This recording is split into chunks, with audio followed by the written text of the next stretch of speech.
کمال کیا ہے کہ رب کائنات نے 3 شعبان المعظم کو ایک نور کا ٹوٹا زمین پر جلوہ گر کیا، پھر 4 شعبان المعظم کو ایک اور نوری مخلوق دنیا پر آئی، 3 شعبان المعظم کو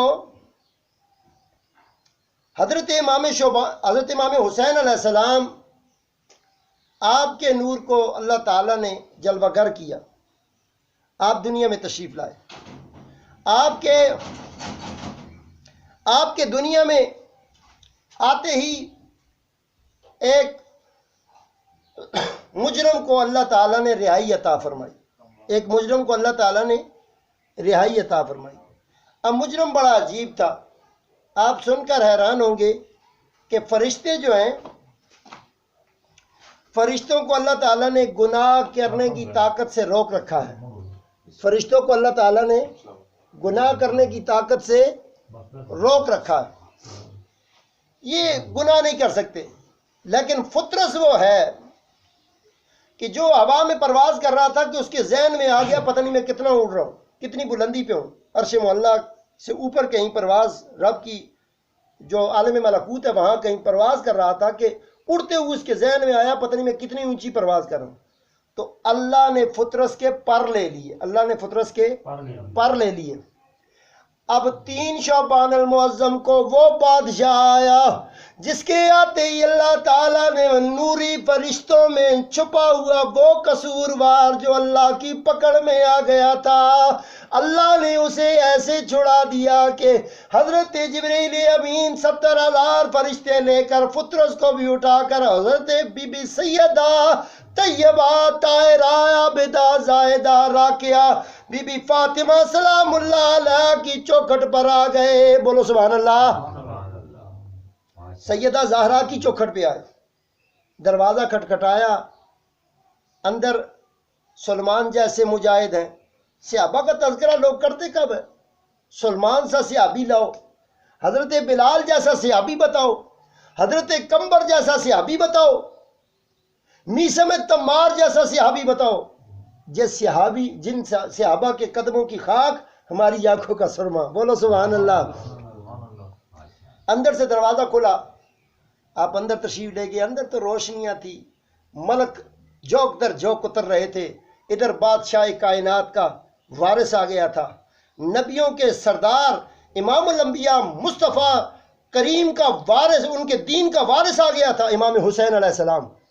آپ دنیا میں جلوہ گر ہوئے، آپ کو جھولے مبارک میں ڈالا ہوا تھا، ادھر فرشتے جھولے دے رہے تھے کہ اتنے میں کیا ہوا کہ جب فطرس کو بھی لے کے حضرت جبریل امین پہنچے اور جا کر وہاں بٹھایا، فطرس رو رہا تھا، لگاتار رو رہا تھا، حضور جانتے تھے کہ معاملہ کیا ہے، لیکن حضور نے پوچھا جبریل اس کو کیوں لائے ہو؟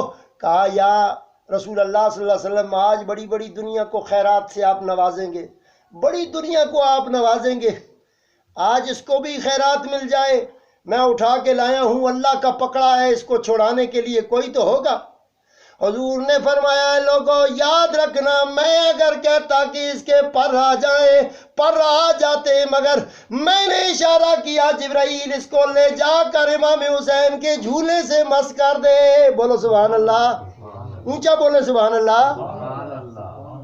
امام حسین علیہ السلام کے جھولے سے مس کر دو۔ جبرائیل امین نے جب امام حسین علیہ السلام کے جھولے سے مس کیا نا تو فطرس کے پر آگے، بولو سبحان اللہ۔ اب ایک چیز سمجھنے کے لیے ضروری ہے، وہ راہب آیا تھا اولاد مانگنے کے لیے حضور کے پاس، تو کہنے لگا یا رسول اللہ صلی اللہ علیہ وسلم بچے عطا کریں، دیکھیں کہ میرے نصیب میں اولاد ہے کہ نہیں۔ وہ واقعہ کتنا حیران کن ہے۔ تو اولاد کے بارے میں جب پوچھا تو حضور نے فرمایا تیرے تو مقدر میں اولاد ہی نہیں۔ پھر عطا کرتے وقت امام حسین علیہ السلام آپ آئے، آپ نے 1 کہا، پھر 2 کہا، پھر 3 کہا، پھر کہا 7 بیٹے عطا کیے، 7 بیٹے۔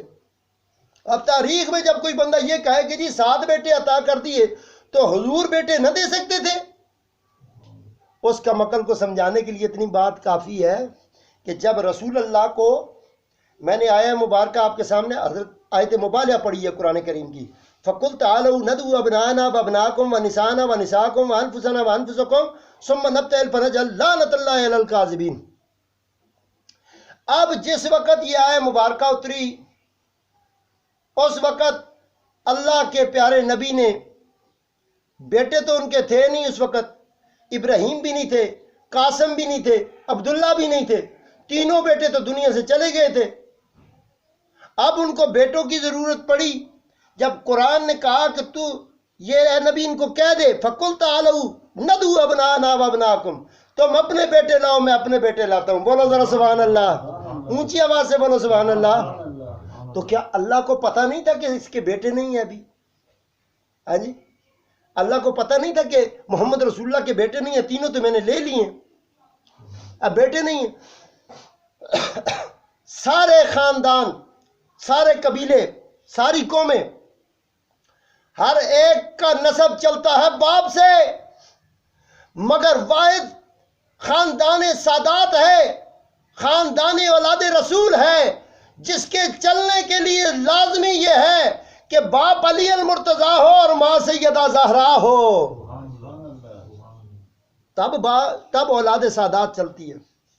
ملک چلیں گے، چودھری چلیں گے، اوان چلیں گے، چٹھے چلیں گے، پراچے چلیں گے، جتنی قومیں ہیں سب قومیں اپنے باپ کے نام سے پہچانی جاتی ہیں، باپ کے نام سے چلتے ہیں، لیکن واحد دین مصطفیٰ ہے، واحد اولاد رسول ہے۔ جو چلتے ہیں کس کے ساتھ چلتے ہیں؟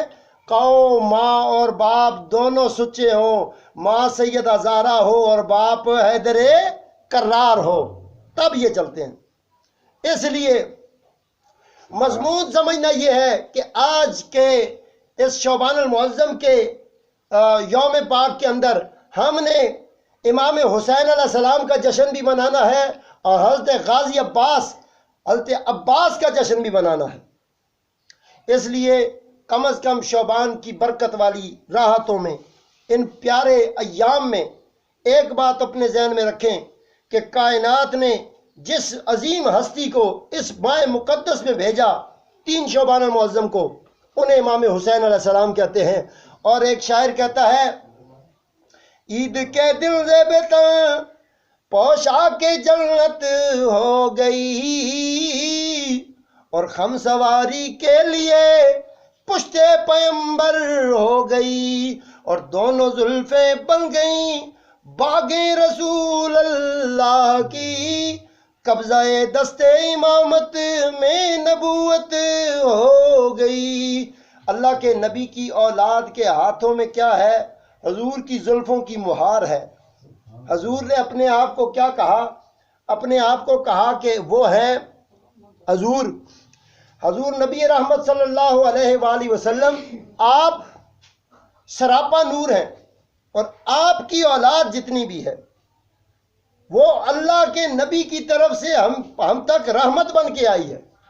تو یہ جو رحمت ہے یہ جیسے جیسے آگے کو چلتی ہے تو رحمت کی برسات آپ کو آپ کے زندگی کے گزارنے کا طریقہ بتاتی ہے۔ تو اس لیے دامن اولاد رسول کو پکڑتے ہوئے راہوں کا تعین کرنا ہے ہم نے کہ ہم نے کدھر جانا ہے۔ ایک بندہ ہے وہ گھر سے نکلتا ہے، ایک بات یاد رکھیں، ڈاکٹر کے پاس جاتے ہیں تو کس لیے؟ علاج کے لیے جاتے ہیں، علاج کے لیے جاتے ہیں، لائن میں کھڑے ہوتے ہیں کہ نہیں ہوتے، اور دوائی بھی دیتے ہیں، پیسے بھی دیتے ہیں اس کو، ٹھیک ہے، اور ٹیکے بھی لگواتے ہیں، آپریشن بھی کرواتے ہیں، دوائیاں بھی لیتے ہیں، یہ سارے معاملات ہوتے ہیں۔ ان سارے معاملات میں آپ ایک بات یاد رکھیں کہ یہ معاملات قابل قبول اس وقت نہیں ہوتے جس وقت بندہ اللہ اور اس کے رسول کے فرمان کو نہ سمجھ سکے۔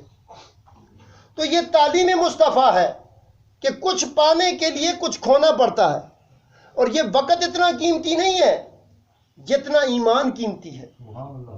وقت اتنا قیمتی نہیں ہے۔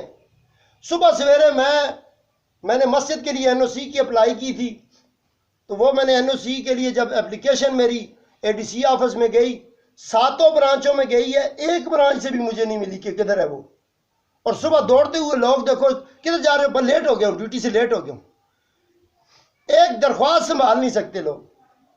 بل جمع کرانے گیا ہوں تو بل میرا اگلی بار لگ کے پھر آ گیا، وہ ادھر ہی پاس رکھا ہوا تھا انہوں نے. زندگی کو سمجھو، ایمان قیمتی ہے، یقین تمہارا قیمتی ہے. صرف باتوں سے بات نہیں بنے گی. جب اللہ کی پیارے محبوب کی عدالت میں آتے ہو، اگر اپنا وقت نکال کے آتے ہو تو وقت کی نزاکت کو دیکھتے ہوئے اپنے حالات کو خود بہتر بندہ نہیں کر سکتا، بہتر کرنے والی ذات اللہ کی ہے. بولو سبحان اللہ. میں نے یہ جو اتوار کا دن رکھا ہے، نہ میں کسی کو تعویذ دیتا ہوں، نہ میں کسی کو جادو ٹونے کر کے دیتا ہوں. آج کے دن میں لوگوں کے عقیدے اور نظریے درست کرتا ہوں. کبھی تعداد میں زیادہ ہو یا کم ہو، نماز اکیلے پوری پڑھی جاتی ہے یا آدھی ہے بھائی؟ اکیلے نماز پڑھو تو پوری پڑھتا ہے بندہ، آدھی پوری، تو جماعت کے ساتھ پھر بھی پوری. میں اس کو نماز سمجھ کے پڑھتا ہوں. لنگر تیار ہوتا ہے، 11 بجے دعا ہوتی ہے. مقصد کیا ہے کہ ہم نے اپنے اللہ اور اس کے رسول کو راضی کرنا ہے. بولو سبحان اللہ.